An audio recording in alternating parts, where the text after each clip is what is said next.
Pokemon announced a $30 DLC campaign on top of their $60 Legend ZA game on top of their $10 Nintendo Switch 2 upgrade.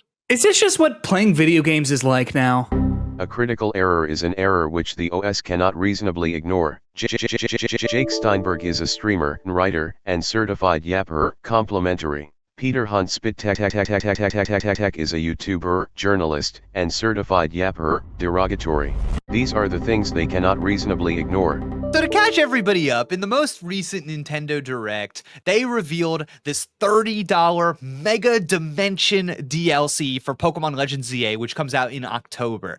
You've got Mega Raichu X, Mega Raichu Y, and a $30 price tag. If you buy this DLC before the game comes out or during launch, you get an outfit that you can wear in the game. You get one of two outfits, or I guess you get both outfits. And then the actual content that you're paying for, I think the actual story campaign, does not come until a kind of undisclosed time in the future.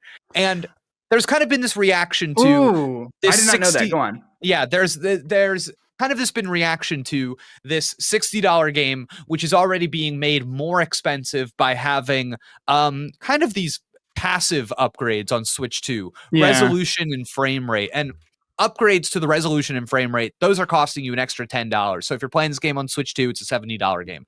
And then now to say, if you want all of the content, even if it is just that costume at launch, they're asking for another $30, saying, so on day one, if you want all the content in this game or all the content that this game is going to have, you are looking at a $100 investment. How does this hit you? Badly. I think I'm not super plugged into the Pokemon space, but from what I have seen, this is not like landing with people particularly well, which is a little surprising to me, because I do think that Pokemon gets away with a lot of stuff for being just like a beloved franchise, which is understandable. I think like the most you can compare this to is like, well, you know, they will launch 2 games at once and they will sell the bundle edition at like no reduced cost. So you'd think like, okay, if you buy both, like they're going to want to sell you want them for like, maybe it's like $10 off or $15 off if you're buying them both. But no, it's like $120, right? Like that is something that they have been doing, right? But there's always the sort of response to that of like, well, you don't have to buy those. You just buy one. And there's always the response when it comes to DLC of like, well, you don't have to buy the DLC. You can just buy the game. But I think that like there's an extent to which that is true. But I think that the framing by Pokemon of like the game isn't even out yet. You can now buy DLC for it right now. That isn't even going to be in the game when the game comes out. It feels just kind of like, it just feels misguided. It feels like they are maybe taking advantage of their audience a little bit, sort of feeling like, well, we know these people are going to buy it, you know?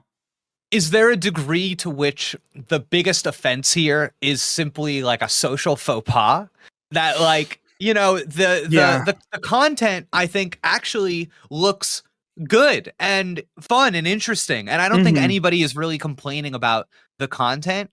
I think it really is just this, how could you reveal this expensive DLC almost, you know, worth half the price of the game before the game is even out, asking people to buy something before they know if it's good or if it's worth it, right? Yeah, because they're asking you to buy more when you haven't even played the game. So yes, I think it is the social element of it, because I think like as is the case with all like corporate art, right?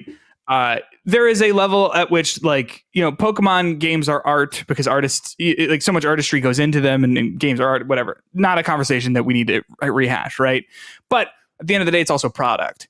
And so I think that any time a company sort of steps over the line in making it seem like their art is a product and making it feel like you're actually just buying a product and that they just want you to buy stuff, which is at the end of the day what they want. Right. But like when the line there sort of gets to be a little blurry, I think that's when it starts to rub people the wrong way. It's so funny though, because there is this it's almost like they didn't do their part in upholding this piece of theater, this illusion. Yeah, Because yeah. part of DLC is that we are charging you for the game that you are buying, the $60 or $70 game, is a full package. That is a complete game.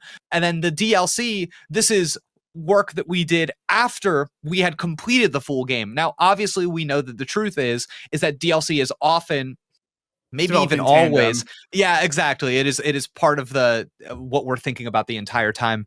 But there almost is this like sense of decorum that you are supposed to keep up on the side of the video game seller, which is like, no, the thing that the game that we are selling is so complete and so exciting and so good that we don't have to talk about anything else before the game is out. And is there a degree to which talking about the post-launch DLC is almost like besmirching the base game? It's like, oh yeah, we got nothing else to say about that base game.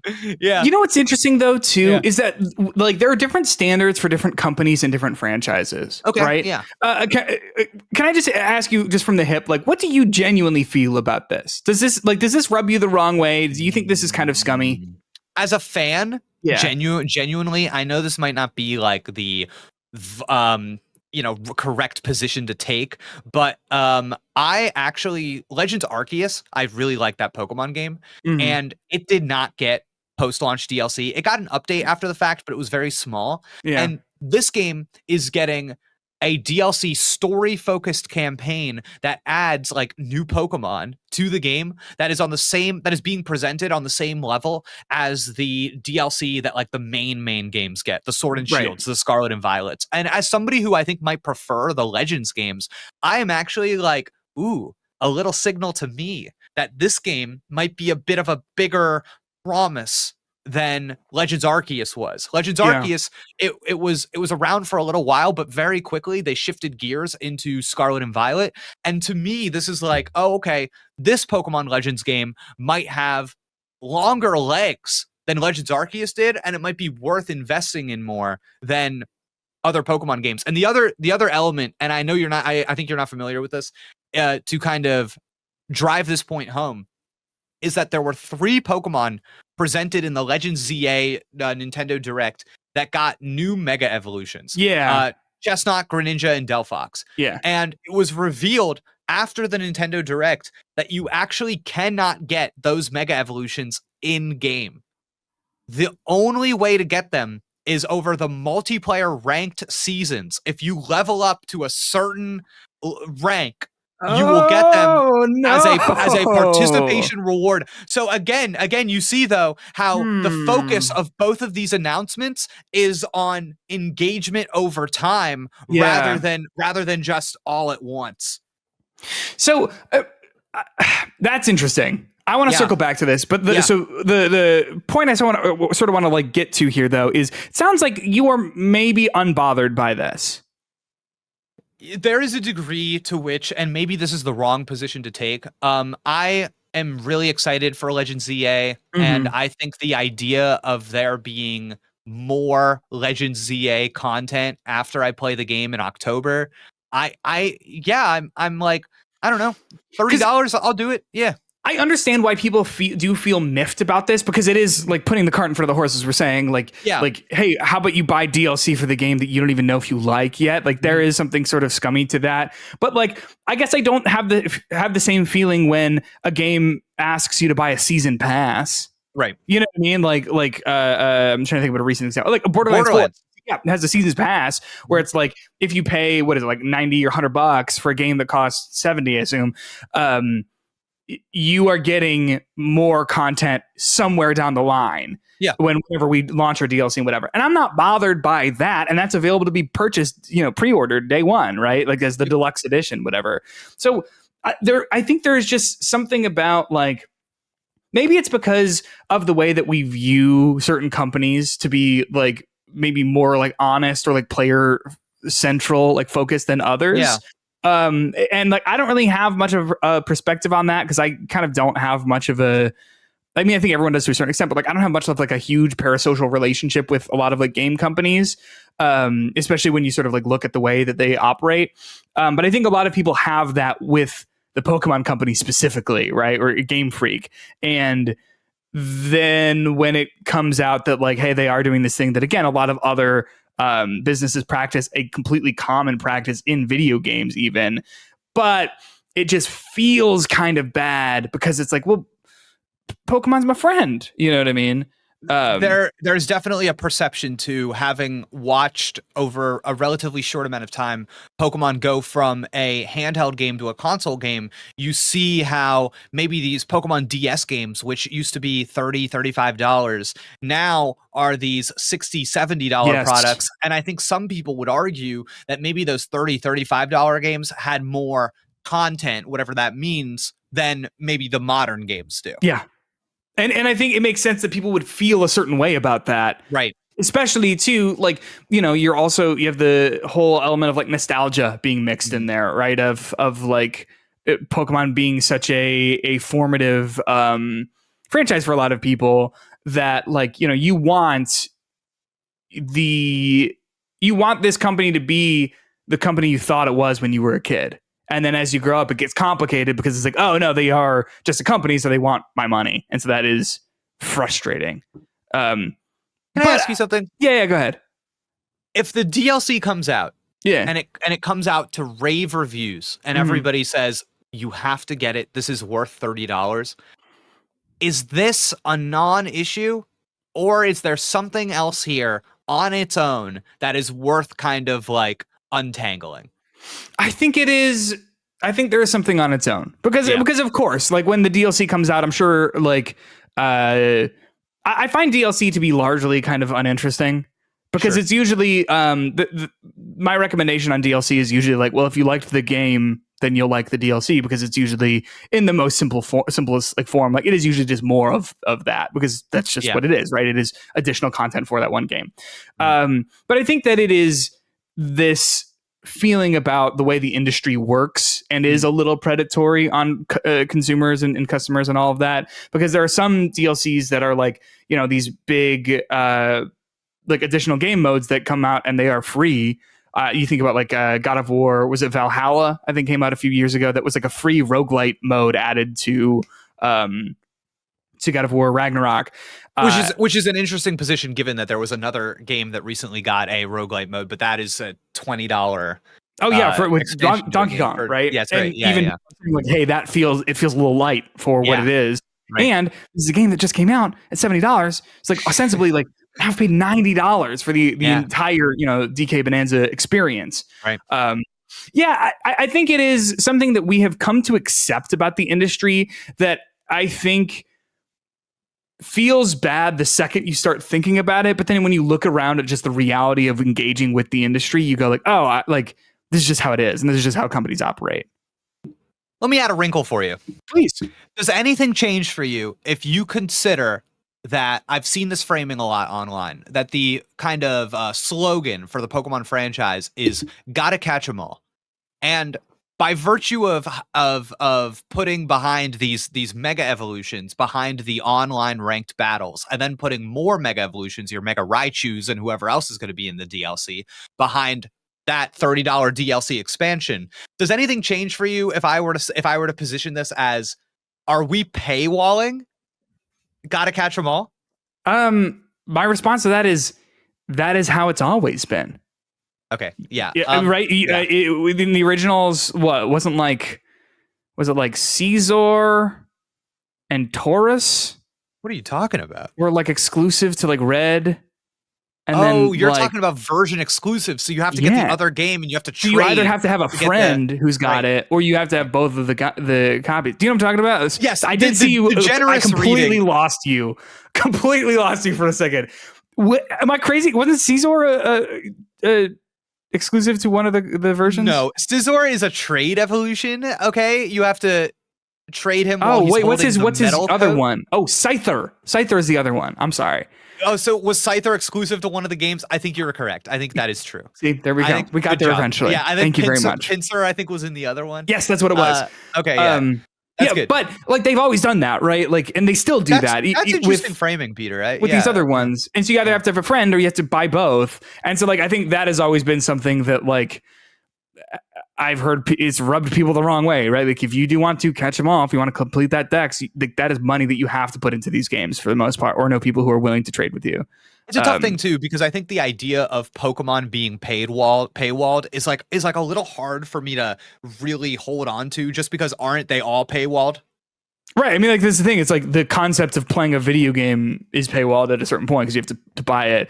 And I would also like to say, like, I'm not trying to defend, like I hope, like, I'm not like defending the practices here necessarily. I just think that like it is important to understand that like this stuff does happen in the industry. I'm not saying it's good or bad necessarily. I'm just saying like this is how this series has always been. Right. And I don't think that it's inherent, like that's actually a really good point, because if the idea is gotta catch them all in the game that you are playing in front of you, you should be able to catch them all. We know that that is not true, because even in Pokemon Red and Blue, you could not do that. You could not catch all of the Pokemon on one cartridge. So is the promise of Pokemon Legends EA, is there an implicit promise that you should be able to catch every single Pokemon that exists in this one game? Obviously not.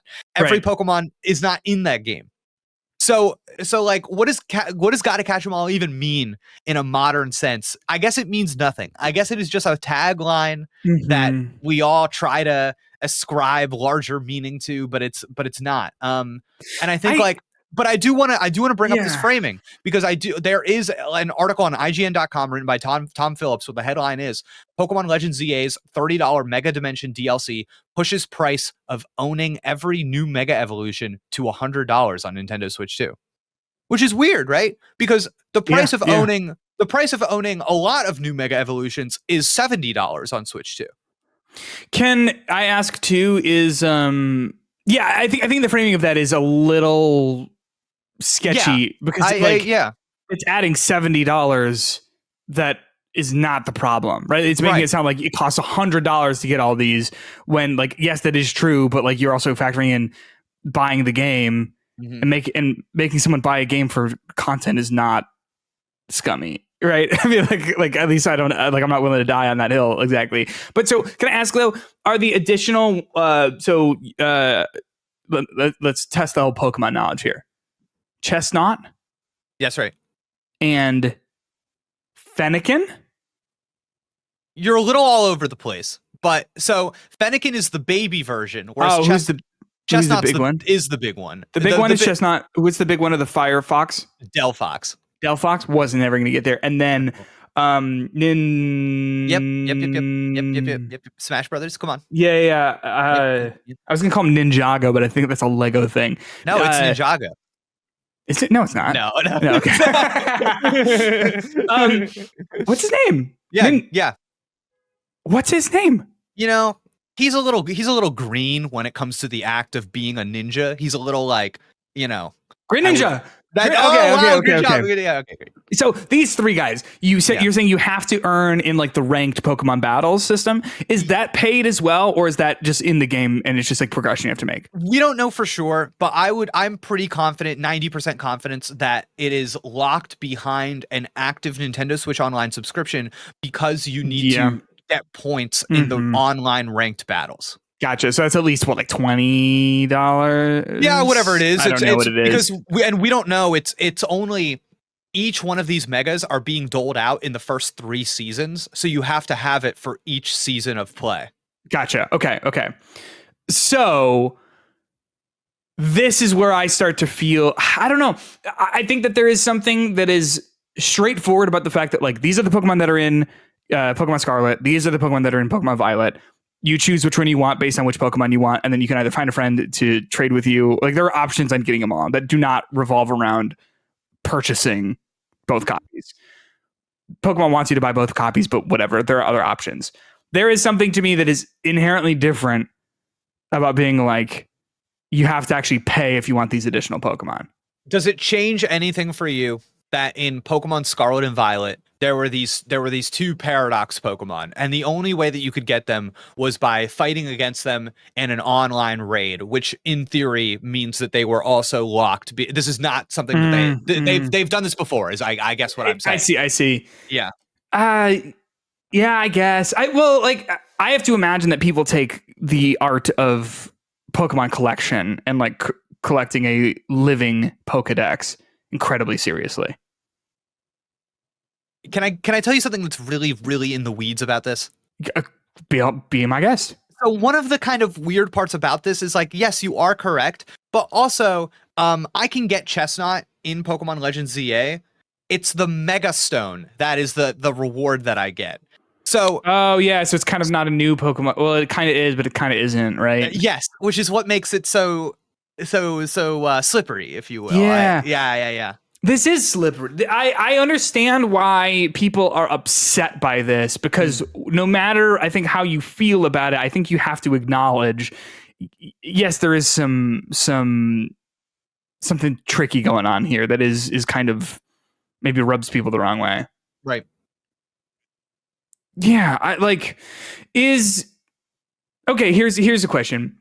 When a video game has a pre-order, okay, Assassin's Creed Shadows, great example of this. That game has the digital deluxe edition that comes with like items that you can put in your like little base camp, exclusive to that. Comes with like some skill points you get right at the beginning of the game, and then you get like exclusive like armor. Is that the same as these like mega evolutions? No. Why? What is the difference there? The difference is when you buy the $30 DLC, you unlock a little costume for your character to wear, and that is seen as supplemental content as opposed to transformative content. And I think that people view the Pokemons and like that this stuff as transformative, meaningful content. You would never have a trailer about the outfit that you get, nor would you have a trailer about any of that stuff you just listed for Assassin's Creed, but you would have a trailer for these mega evolutions. That makes sense. Okay. And do you think that is if Pokemon was like dropped some of the you're paying $30 for DLC, which is a whole story campaign. And they've done that before too. I remember there was like a island DLC for Sword and Shield, I think, where you go to like Island of the Sea. I got some of it. Yeah. That's nothing new. Were there new Pokemon in that? Yes. So this is like something they have been doing. It's just the fact that they said like right off the bat, the game isn't out, but you can buy this is new. Yes, correct. So then I do think that it is a social thing. It's a social faux pas. Yeah, of just like, it just feels kind of scummy because the game isn't out yet. And it's like, as you're saying, the DLC won't even be available at launch. It's not like you can buy it then. So like, why not just wait until after launch to announce this? Yes, and I do think that the $30 DLC is like one blow. And then the idea of, there are people who are like, I love Chestnut. Chestnut's like one of my favorite Pokemon. And I'm being told that when I play through Pokemon Legends ZA, I cannot use Mega Chestnut until I get to the 3rd ranked season of play and unlock the Mega Stone. Should I feel slighted by that? Yeah. It does. Okay, so if instead of saying you have to play for, the ranked whatever, if they were just like, Jake, I will give you this item for $10. That's scummy, right? Yeah, that's bad. That's bad. So if they're like locking like this is a Pokemon and you can only get him if you pay money behind a paywall, I think that's no good. But that's kind of what they're doing. Yeah. But it's yeah. But I guess, but like, okay, so like the Mega Raichu stuff, like, but they also, that is behind a paywall, yes, but you are also getting all of this additional content. Mm-hmm. It's like, it's funny, it's like the way that it's framed, it's like you are paying for a DLC campaign, and it's like coincidental that the Pokemon are back there. Yes. Because it's not like they're giving you the Pokemon. You are paying for the experience in which you earn the Pokemon. Mm-hmm. But then it just all comes back to then this for me of like, well, isn't all of this just paid content? Yes. You're right. That's what I'm doing. That's what the video game is. I'm paying for Pokemon. Yeah. So like part of me is like, I think some of this is fine. Yeah. I guess it really comes down to like how much nickel and diming are we willing to accept from a company? Okay, so this is an interesting question because now I wonder, is there any number where this crosses a threshold and does become unacceptable? If the DLC is announced to be $40, $50, $60, does something change? And I don't know, man, because to be honest, maybe I'm pilled. Maybe Game Freak has me just right in the palm of their hand. Because if you announce a DLC and it's $60, my assumption is that holy shit, it must be chunky, dude. I mean, that happened with like Shadow of the Erd Tree. It's $40, and so you're like, damn, $40 is more than half of the price of the original game. It's like this thing is going to have to be pretty substantial, and of course it is, right? Yeah. How do you feel though about like the DLC editions for the like Switch 2 editions of a lot of these games that they're doing? So like they have like the Mario Wonder, Bella Bell something. There's the Kirby Forgotten Lands DLC. They've done a handful of other things with it where it's like you have to pay to upgrade. It's $20 on a $60 or $70 game. You know, so now the price for all of that content is $80 or $90 to play it on Switch 2. Okay. This is a whole can of worms because I feel so many different things about this. Yeah, I think it's nuanced. Yeah, and okay, so first off, I think that they've kind of set this situation up where there are two different Nintendo Switch 2 editions. There are the $10 upgrades, which are performance, and then there are the $20 upgrades, which also include new content. Mm-hmm. So, Metroid Prime 4 Beyond, $10 upgrade. Pokemon Legends ZA, $10 upgrade.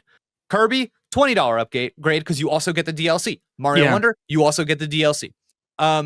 So there is a degree to which going back in your library, well, okay, and then you know what? Okay, a third wrinkle.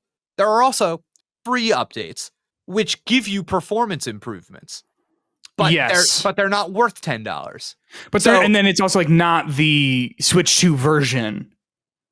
Like I remember like there was the PS5 edition of The Last of Us 2. Yes. That was like, this is, the remastered version, whatever, comes with a bunch of extra stuff. But then there were also like performance patches for The Last of Us 2 on PS5 when the PS5 came out. The Legend of Zelda Echoes of Wisdom was given a patch for Switch 2. And it certainly needed it. And it's still the Switch 1 version of the game, but it runs at a significantly increased resolution and frame rate. The same way that you could say Pokemon Legends ZA is running at a significantly increased resolution and frame rate. I find that there's like a little difference between these things. Super Mario Odyssey got a similar update. ARMS, a bunch of these Nintendo first-party games got these updates. Why is it worth $10 in the case of Pokemon, whereas it's free in the case of these other games? It appears that the answer to that question is that Pokemon is new, Metroid Prime is new, and these are old games. They have not released a $10 Switch 2 edition that for a game that was already out. All of the games that were already out are $20 Switch 2 editions that also have content. So just flagging that so that we're all kind of aware of all the things that are happening here. Now, there is a degree to which, as a video game player, being like, Jake, some of the best titles in the Switch library how many times am I ever going to go back and boot up Mario Wonder or Kirby and the Forgotten Land? I already played those games. I think I'm kind of done with them. Yeah. But saying like, Jake, you already bought this game for $60. Now, if you want an excuse to come back and play it with some new content, that's only going to cost you $20. I don't see it as $80. I see it as $20. I would agree because like I've seen people say like, oh, well, now this game is $80. And that is true if you are buying it for the first time, right? Like that's 100% true. But I think a lot of people who have already played these games, it's a much easier sell, in my opinion, to be like, well, it's just $20 for the DLC and all that. Because then also, because you can say that about any DLC. About literally any DLC you can point to and say like, okay, wow, to experience all of the stuff in Skyrim, you've got to buy the 2 big DLCs and then the one Hearthstone or whatever, Hearthfire or whatever it is, DLC. Yeah. And you can make that argument because it is the perspective, and I understand that that's the perspective because it is like on paper that's what it is. But I do think that it is a little. That's not the whole story of what a game costs. Is there any part of you? Nintendo games historically do not ever drop in price. Yeah. So I bought Kirby and the Forgotten Land for $60, and now I'm buying the update for the $20. Is there any part of you that is like, oh man, the fact that somebody was not able to buy this game at a significant discount for $30, and then you got that $20, they didn't get to slide in. You know what I'm saying? There's a degree to which by upholding that value, everybody is paying the same amount for the same experiences, as if that value is static. And Yes. like, this is what this experience is valued at. Is there any part of you that sees that as a good thing? I don't. I think it is my understanding that like how game business works, which not a games businessman, so like take this for what it is. But it is my understanding that the reason that you see like, oh man, all of the Resident Evil games up until Resident Evil 7 are selling for $8 on PlayStation or Switch or whatever.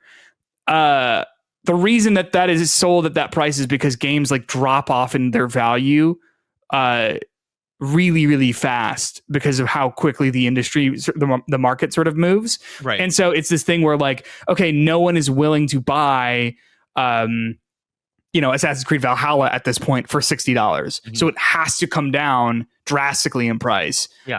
And I appreciate that about playing games because it means that like I can say, you know what, I don't want to play this game right now because it's going to be full price and I'm not entirely sold on it, or like I don't have the time for it. So for my patience, I am getting a discount. And Nintendo games, just don't do that, which is actually why I bought the Switch 2 when I did, because I was like, first of all, I'm worried these things are going to go up in price based on the current economic situation that we're in. I don't think that's unlikely to happen. And then also I'm like, Mario Kart World is only $50 with this bundle and it will never be $50. Yeah. That's interesting. Yeah. So I don't know. Like I don't think that's good. I think it kind of sucks that people aren't able to sort of like get in at a more affordable price point years down the line. I understand why Nintendo doesn't do this because now they're like, well, why would we put Kirby in the Forgotten Land discounted on the original Switch if it's full price on the Switch too? Like I get why they do that. Yeah. But I do find it frustrating. So to kind of veer this conversation back to this Pokemon Legends ZA DLC, I wonder how much of this conversation is huffing and puffing from people that are going to buy the DLC anyway, know that they're going to buy it anyways, and then are simply mad about it. I think that's okay though. Yeah, because that's what you should be using your voice for, right? Yeah, and I know a lot of people are like, vote with your wallet, and I'm like, yeah, but it actually doesn't work like that in the system that we have, where three major companies rule the entire marketplace, right? Let me read you a quote from this piece. This is a Game Rant piece about the Pokemon Legends ZA early DLC reveal controversy. The last sentence of this piece is by who? This is by. Oh, I gotta scroll all the way up. I had sorry. It's okay. I'll make sure we're cutting them. Edith Gunner. Got it. Okay, this is 1 day old at the time of reading. And the last sentence of this piece is, in order to regain the trust of its fan base, Game Freak needs to convince fans that Mega Dimension has enough content to justify its price of admission. Otherwise, a lot of Pokemon Legends ZA players will likely avoid buying this DLC altogether.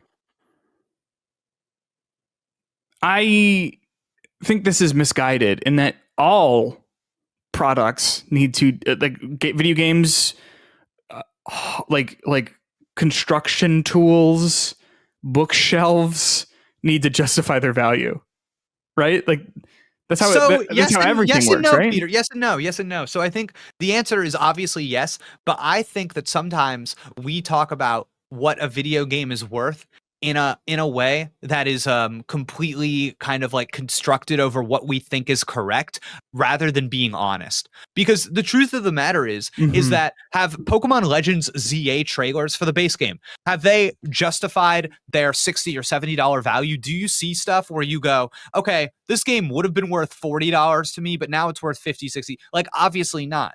The value of the game is not what they're showing in trailers. It's not what they're showing in the gameplay. The value of the game is that it's the new Pokemon product that has the new Pokemon stuff in it. And for so many people, that is the value of it. So it has nothing to do with what they're showing. There's a large segment of people that no matter what you show in the next mainline trailer for a Pokemon game, they're going to pick it up on day one anyways and see it for themselves. So I think it's worth it. I think it's worth it sometimes to be like radically honest about this stuff. Yeah. And I also believe that like, because we just have the like built-in understanding that like a brand new video game from a major company is going to cost 60, 70, or at this point, $80. Yeah. Really, it's more like 70 or 80, right? We all just accept that. And so when someone is like, hey, here's the new game from us, like the conversation of like what it costs is very rarely new. Right. You know, every time games go up in prices, we have the conversations like, oh my gosh, these are getting so dang expensive. Like, of course they are. Right. Like that's its own conversation. But like no one, I think, is looking at Legends ZA and being like, $70? Because it's like, well, it's a new AAA video game. Of course it's going to cost that. But I think with DLC, because DLC is so veritable, right? Sometimes DLC is totally free and super expansive. Like Stardew Valley is a great example of this. Yeah. So much. There's basically 2 Stardew Valleys for the price of 1 at this point in terms of the additional stuff that you get with that game. And that's awesome. That's cool. That's great. But then also it does mean that like if Stardew Valley is DLC is all free and it's a lot of content, but then you come back to Donkey Kong Bonanza, that's $20 for a game that just came out. And the content is like one of those things where you look around and you're like, this is not worth $20. This maybe feels like it should have been a free update. That's when we're having those conversations. And I think it's because we do not have there's not like a set like price that DLC always is in the way that with AAA games, it kind of sort of falls like that. I think you're 100% right. It's like there's a degree to which the price of the game is like out of their hands, whereas the price of the DLC feels like a pointed decision. Yeah. I will say though, there definitely are people that are like, oh, this Pokemon Legends ZA game at $70, because then you get into the graphics discourse, and that is I think that's so interesting with Pokemon specifically because I find Pokemon. I've played a lot of Pokemon games. Yeah, I played the recent ones. I played Legends Arceus, and either Scarlet or Violet. I honestly could not tell you which. Yeah. And I thought they were uniquely ugly. I was like, oh, these are games that like. I really don't care about graphics. I'm a visuals guy. Graphical fidelity, who cares? Visuals, can you make your game look interesting? And I was like, this has neither. This is a completely sauceless video game. I have to get something off my chest. Yeah, go ahead. Are you gonna tell me to play the Switch 2 version? Because I'm not gonna. Nope. Still, no. Scarlet and Violet, part of that game's identity is that it's hideous. That is part of. In my head, I've decided the Paldea region is canon ugly. It just like looks like dog shit. Yeah, people visit Paldea and they go, ew. Yeah, I got you. Okay. It's in world. But there is something that people often say that I find to be revisionist history about Legends Arceus, where it's like, oh no, Legends Arceus actually looks nice. It's got this, and people say this every single time, this watercolor art style. No. It is a lie. I can't believe people say that. It makes me so mad, Peter. It's just not true. I'll say this, it has like the color of the game feels like that watercolor sort of thing. Like the fact that like the mushy. Well, no. That like the colors in the game are kind of like maybe desaturated is the word, or like it feels like the color palette that they're using is intentionally unique in that way. Yeah, I agree. It is. It definitely is. But when you look at the world and you're just like on a flat plane and it just extends endlessly, you know what I mean? It's not a good looking game.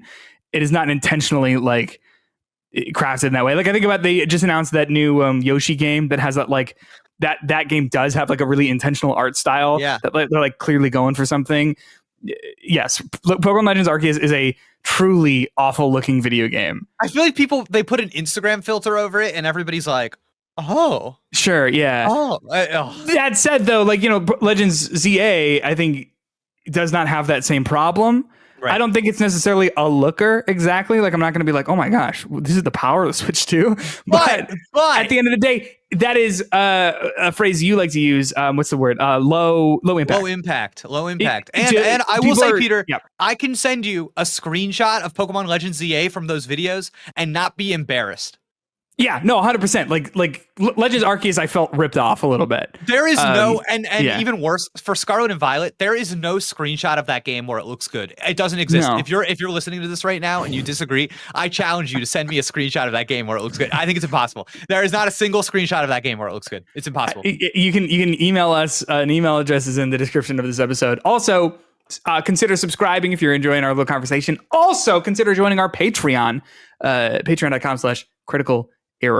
If we get a single screenshot of Pokemon Scarlet and Violet and somebody telling me that screenshot looks good, if we get that to our email, and it does look good, it can't be someone saying it looks good. It has to actually be Either like way, yeah. if somebody goes through the work of doing that, that is how I will start the bonus pod next week. I will put that on the screen, and we will talk about that screenshot. $5 and up subscribers get access to the bonus pod each and every week. Yes. So if you, I think that the question of value is really interesting when it comes to video games because it is such a personal thing. Yes. The question of value when it comes to DLC, I think, is even more nuanced because it is a company saying, you like that? Do you want more?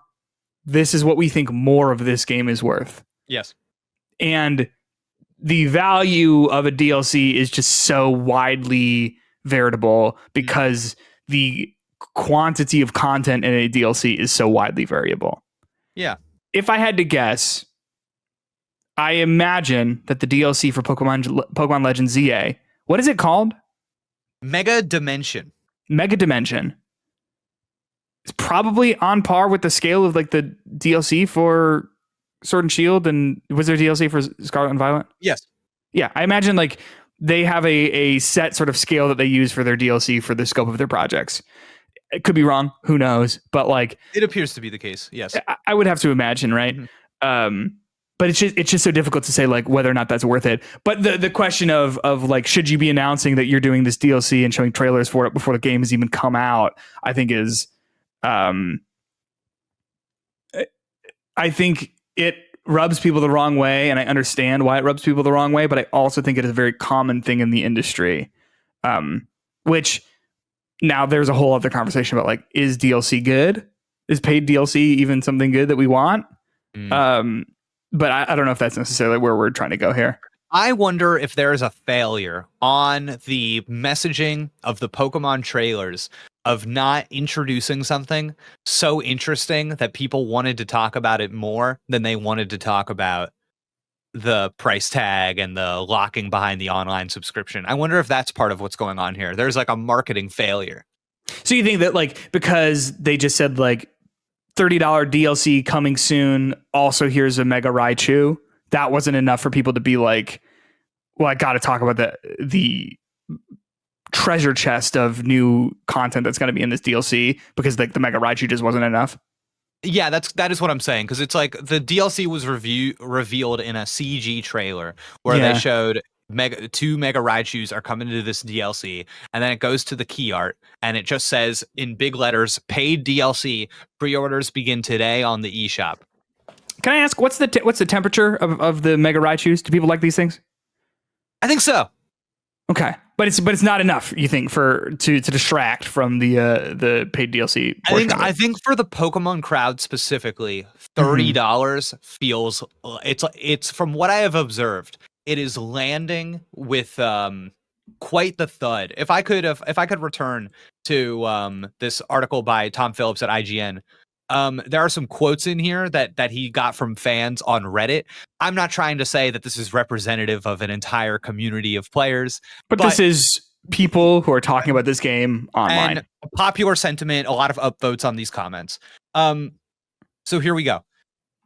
This being the locking the 3 megas behind the paywall. This paired with the literal day one $30 DLC is beyond bonkers. Lame as hell. Like, if you want to experience the whole of this game on day one, you got to cough up minimum $20 for online, $70 for the base game, $30 for DLC. Is that not insane? Another comment. This should not be the damn norm. It is disgusting and money hungry. I'm getting the Switch 2 version and I am not getting the DLC. I will watch others pay. And then this, I think, is I'm really curious what you think about this. Other fans pointed to this is Tom Phillips. Other fans pointed to the recent $20 cost of beloved Hollow Knight Silksong, or the $50 Claire Obscure Expedition 33, or the $30 Hades 2 to highlight how much the DLC costs. And then this is a quote. For $100 of this currency, you can play 3 Game of the Year contenders or 1 Pokemon game. This is an impossible question, and it is a personal question, right? For me, I am so excited. As someone who, to be entirely candid with you, I'm unemployed right now. Yeah. I'm searching for employment, okay, which means that my video game budget looks like this. Yeah. Looks like this. Yeah. However, The second that I do have the ability to buy a video game, I'm like, yo, it's only going to cost me $20 to play Silksong or $30 to play Hades. Like that's a perfectly acceptable reaction to have, that like I'm like so stoked that two games that I think are going to be some of my favorites that have come out in recent memory are going to be so cheap, right? That said, I think that how we all assign value, like monetary value to video games, is personal, and it's really difficult to have an across the board statement for it. Because I'm glad you said this. Yeah. right. I mean, like, okay. You can play, what's a big game that came out recently? I guess just my go-to is like Elden Ring, right? You play that game for hundreds of hours and continue finding new content and stuff like that. And that game costs, it's like so tough to remember, like either $60 or $70. We're just going to say 70 because that's like the standard right now.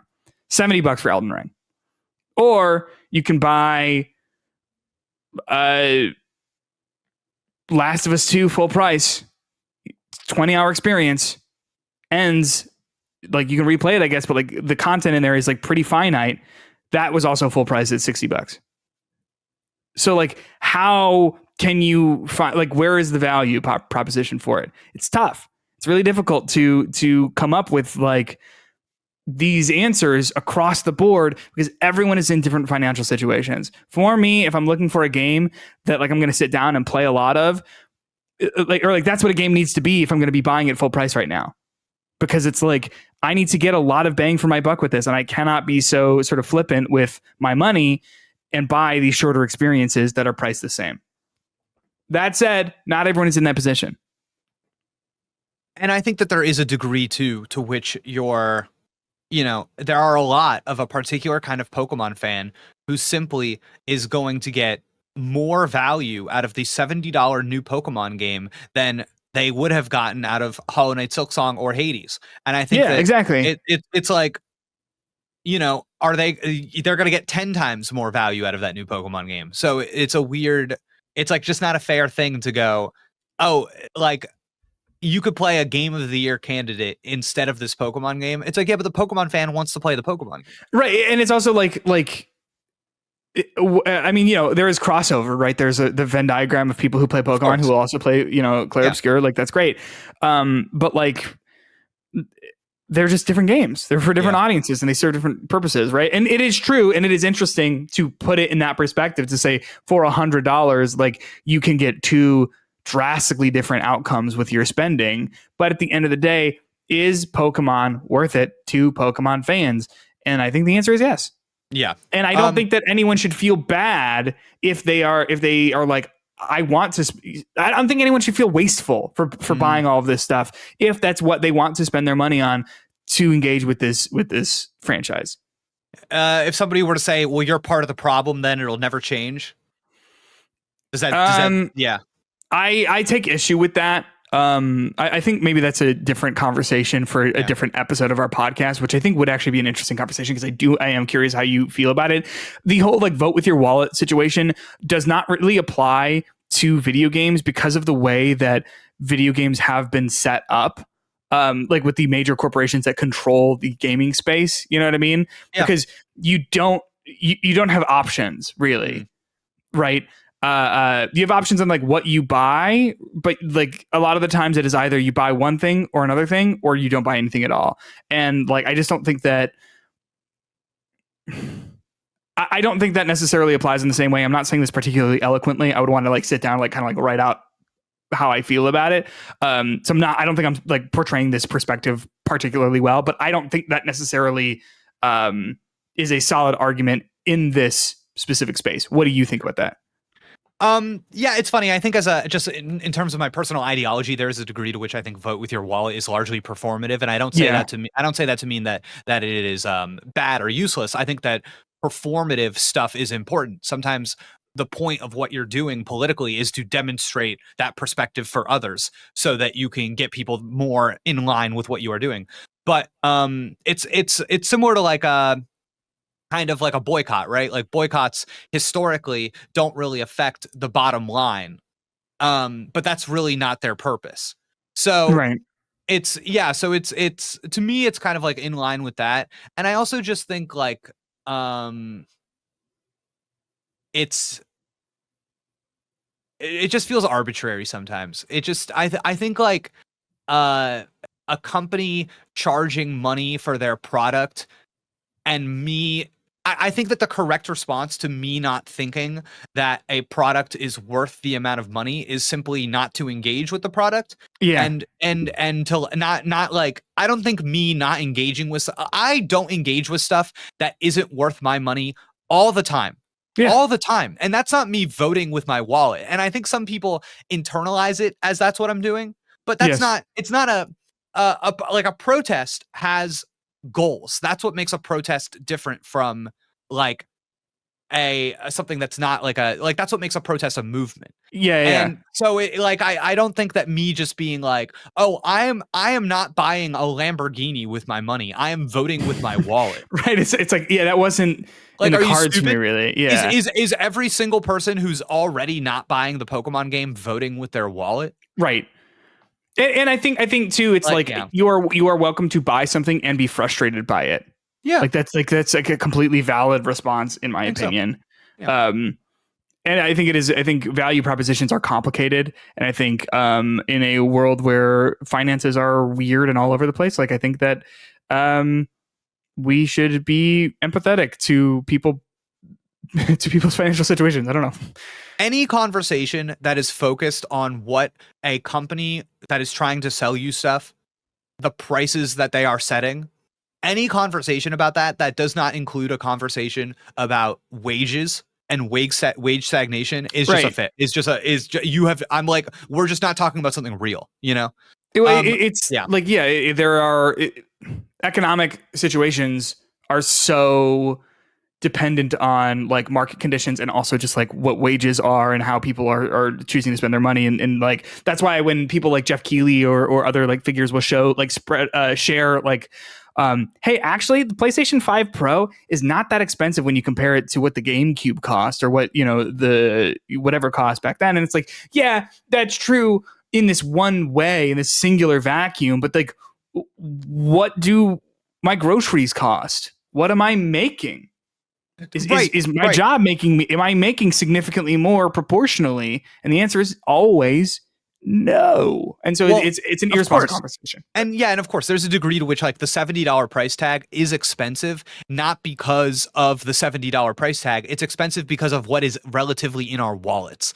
Yes. And like if you can attack the price tag and you can say, Nintendo, make the price of your game $10 less, or you can attack what is making your wallet so thin. Yeah. And I think that going after the $10 price difference on the video game is like wrong target for me. Like, it's this thing where I'm like, I think this is an important conversation and like it is a problem, but I think it is a symptom of a larger problem, and it is important to tackle that larger problem because then the other sort of things change with it. But I think that's a whole other sort of podcast episode for us. Really quick before we start to wind things down, so much of the conversation surrounding the announcement of this DLC is focused on its price tag. When reviews come out for this DLC, is it important for the reviewer, in your perspective, to infiltrate that conversation into their review? Dude, that's such a tough thing because it calls to like the question of like, what is a review for? Yeah. When I write a review, I tend to include somewhat, at least a part of a section about like, do I think this is worth buying? And because at the end of the day, I think some people are reading reviews to try and figure out if they want to buy a game.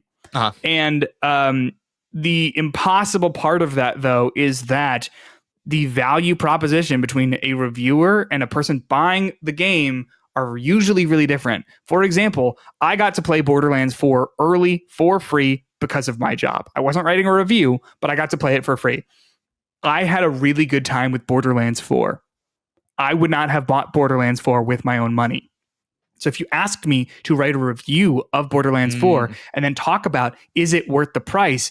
That's a really complicated question because I'm like, I wouldn't have bought this, but I have it and I like it. So is it worth $70 to me? I can't say because it's like, I'm not in that situation. I'm reviewing this outside the bounds of having to pay for it personally. Right. So I think that is why people should look to, if you're looking for a value proposition, I think looking to people who bought something with their own money is going to always end up being a lot more accurate than someone who was gifted it or just given it for review purposes. But I think it's complicated. I have one more question. I'm so sorry. Please. I realize I'm opening myself up to get hurt right now. Oh no. Okay. But I want you to be honest. Yeah. Okay, so I love Chestnut. We've been over this. I love Chestnut. Yes. And Chestnut is one of these Pokemon. It looks like I won't be able to get access to Mega Chestnut until season 3 of the ranked online seasons where I can earn that Mega Stone. Got it. And who knows when that's going to be? 2029 could be. Probably. It's gonna be 5 weeks after the game. Yeah. It's gonna if even. Okay. Is it sick? Is it disgusting? Does it make your skin crawl if I were to tell you I kind of like that he's like exclusive? I think that this is a part of what they're doing is by making it an exclusive item, right? Like you think about like Fortnite skins, right? Those are just, you literally just buy them. Yeah. How about this? They are selling shoes on Fortnite now, and they're so sick. Yeah, they're so sick. Yeah, I haven't bought them because I just can't find it within myself to do it. Yeah. But there is a level of the reason why I want to have them is because I'm like, my guy looks sick with these shoes that are a limited time thing. You know what I mean? Like there is a part of that. And I understand wanting something because other people aren't going to have it. That's why like having a shiny Pokemon. I mean, I know you've written about how shinies have kind of like lost their meaning a lot, but like that's the draw of shinies, right? It's rare. It's uncommon. I have this story in my head of I don't care that I can't use the Mega. I'm going to use Chestnut in Pokemon Legends ZA anyways. Yeah. And I'm going to you're in it for the love of the game. And then long haul, season 3 comes around. You know what's crazy about season 3? Getting to the appropriate level in ranked season 1, anybody can do that. Everybody's a baby. We're right, exactly. All the little babies that got the game, they're all online going, oh, I'm going to get Mega Greninja. And I'm just like, yeah, have fun, guys. Anybody can get to that threshold. Season 2, okay, people are starting to fall off the game, whatever. Season 3, I've got to get to this threshold if I want to transform my sweet guy into the sweet new big boy. I'm like, there's a degree. Do you just want to throw up right now? No, I get it. Okay, all right. No, I understand. I completely get it. I mean, it's because it's the love of the game. Love of the game, dude. Love of the game. I don't know. There's also a degree to which this is like sacrilege for the Pokemon fan, so I apologize. But when you transform into Mega Chestnut, none of your moves change.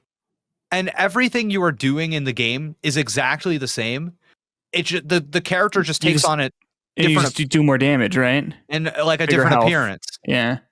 So like maybe the moves have like wider areas of effects or stuff like that. But that's right, because it's not like traditional turn based. Yeah, so maybe there's like some improvements in that, but it's things that are ultimately like I'm still kind of playing the same game in very much the same way. Mm-hmm. So it's not transformative in the way that maybe an entirely new Pokemon you could imagine could be in a way. Yeah.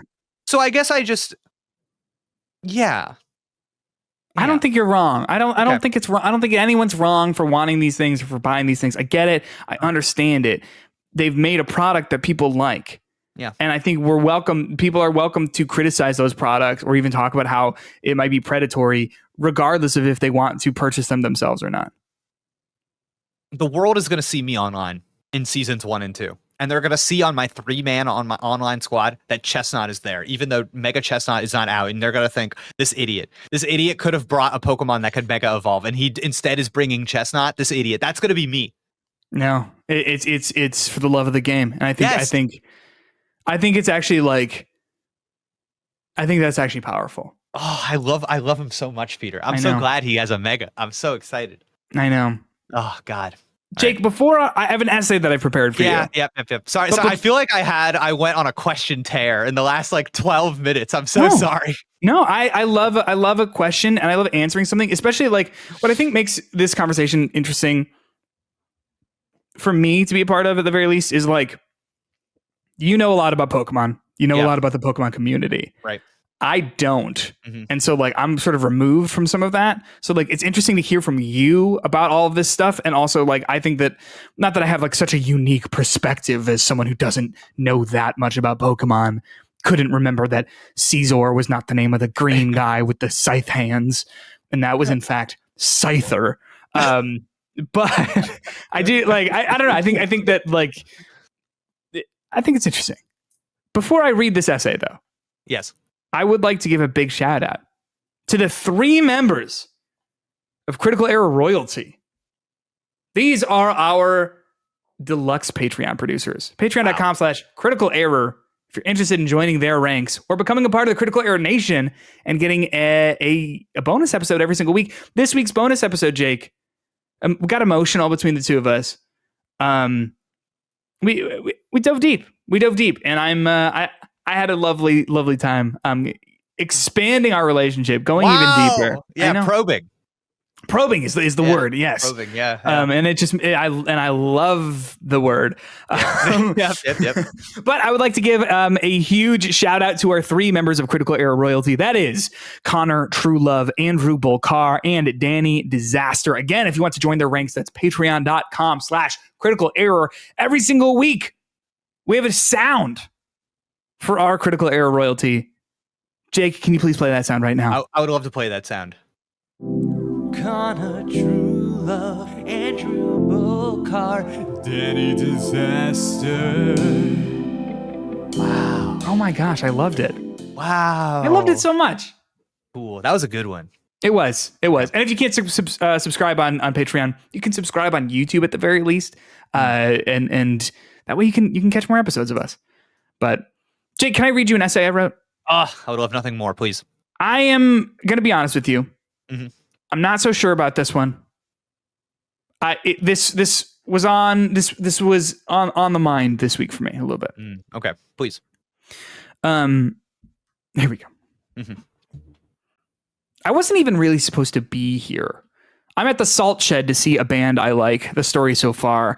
I couldn't afford a ticket, but my friends wanted me to go, so they all pitched in and bought me one. It was a nice gesture, but I can't help but feel a little out of place. And then, as the opener starts, I look up to see a familiar face. A band gets on stage that I recognize, Neck Deep, a painfully generic pop punk band that I used to love as a teenager. In fact, they were one of the first concerts I ever bought my own tickets for. I knew every word of their first 2 albums. There was something about them that spoke to my adolescent angst, something that resonated deeply inside of me. My friend Kevin and I loved Neck Deep, made a pact that when we turned 18, we would both get Neck Deep tattoos, a pact that luckily fell through. Big shout out to my younger self for saving me a cover up. Kevin and I used to love these guys, but as I stand towards the middle of the crowd and Neck Deep starts playing their set, I realize I don't recognize the song they're playing. It makes sense, I guess. I haven't kept up with them in nearly a decade, but for some reason, I thought that when I saw them, they might be stuck in time, stuck in the place they were when I last saw them. They play another song. I've never heard it. Then another. I don't know it. I haven't talked to Kevin in a while. I squint to see the band on stage and something starts to dawn on me. Ben, the singer, is the same, and maybe one of the guitarists is the same, but I don't recognize anyone else. The people who made the songs that spoke to me as a kid are gone and replaced with nameless faces, replacements who wear the mask of people I used to admire. I look at my friends, but Kevin isn't there. We both moved on from Neck Deep at the end of high school. Why would he be there? I'm not even supposed to be here. Listening to a band that used to mean something to me turned into songs that I don't know the melodies of and musicians that I wouldn't recognize on the street. Maybe I wish they stayed the same as a way of freezing a part of my youth in time, a hope that my childhood lived on in a band that spoke to it, that I still see Kevin every day at school, that maybe, just maybe, there are things that stay the same. My heart breaks as I watch strangers play just 2 songs that I recognize. Songs my heart used to know before they thank the crowd and disappear. It's like seeing a ghost in your house that you know isn't there. I feel like a stranger to my own youth. They didn't even play December. Thank you. Wow, Peter, I think for the first time this week, Yeah. I got hit with something that I had not felt before, which was like, oh, this is so in your style. I was like, Oh, you think so? yeah, I recognized some choices you made, and I was like, oh, this is like you've like some of your instincts, I think, as a storyteller, which was kind of cool to get a sense of that.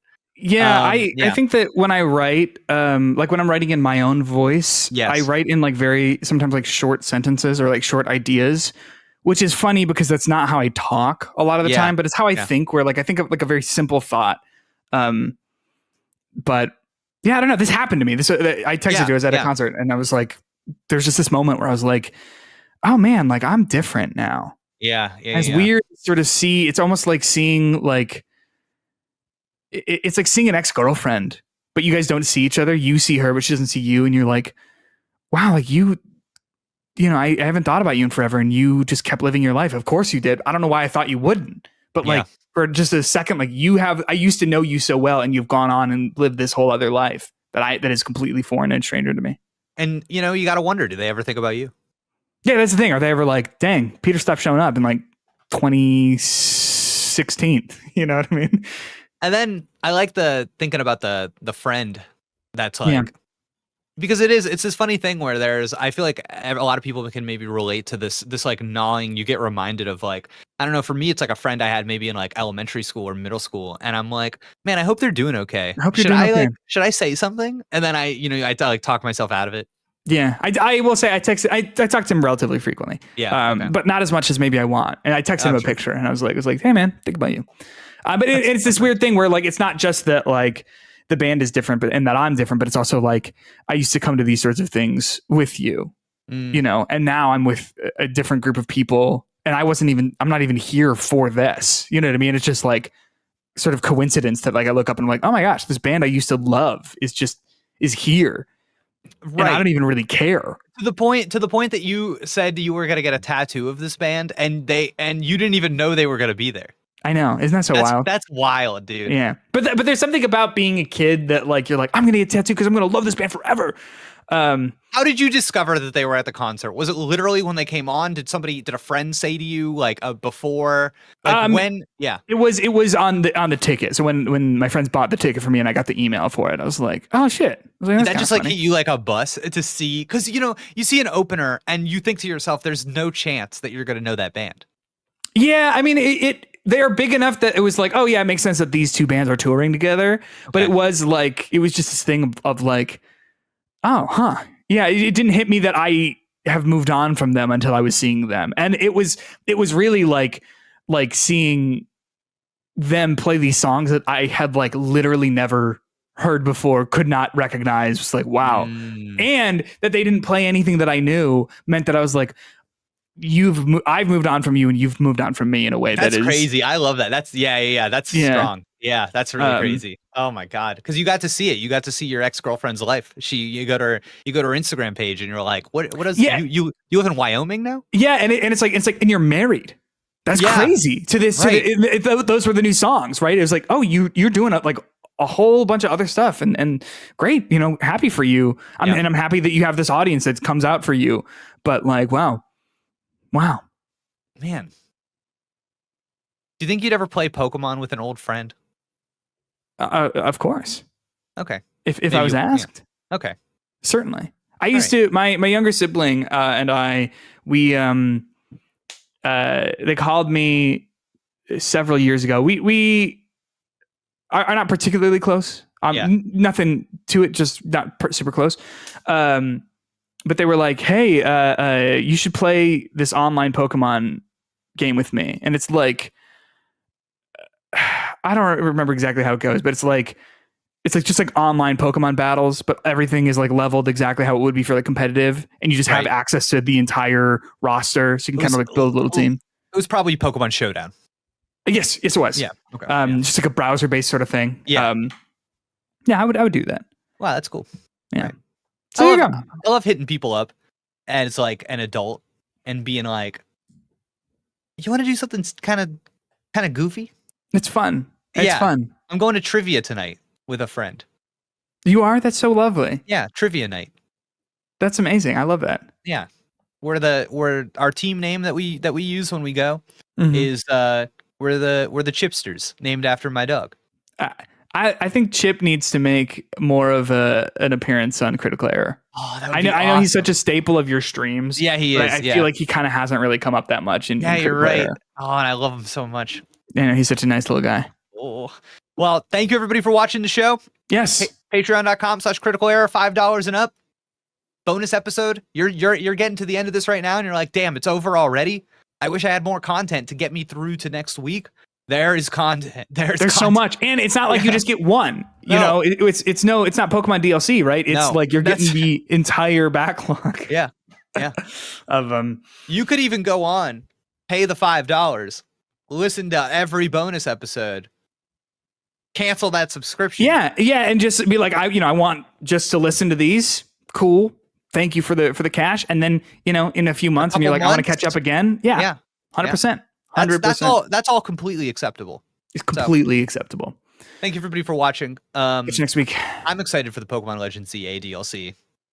That's the real curse of this, Peter. Is you're unfortunately locked into talking about this game even more than you might realize. I'm interested in playing Legends ZA. It's October. Yeah. Ghost of Yote. Yep. 80s 2. Yeah. Silk Song. Oh. When everyone? When? Next Bye. week. Bye.